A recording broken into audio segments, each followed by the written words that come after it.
அனைவருக்கும் அன்பு வணக்கம்.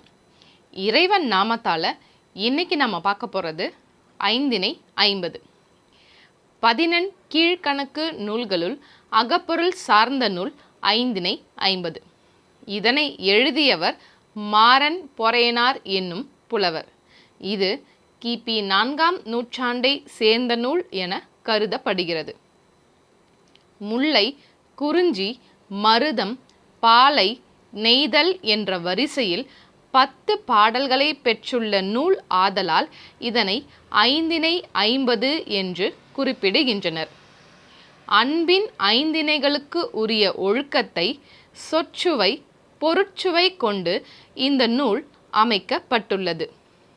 கற்றவருடைய மனதை விட்டு எப்போதும் நீங்காமல் மகிழ்ச்சியை தரக்கூடிய நூலாக இந்த ஐந்தினை 50 அமைந்துள்ளது.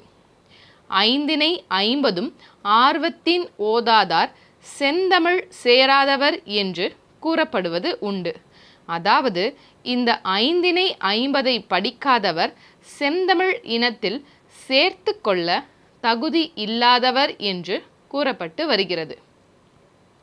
இதில் உள்ள ஐந்தினை வரிசை முறை மாயோன் மேய காடுரை உலகமும் என தொடங்கும் தொல்காப்பிய சூத்திர அமைப்பை ஒத்துள்ளது.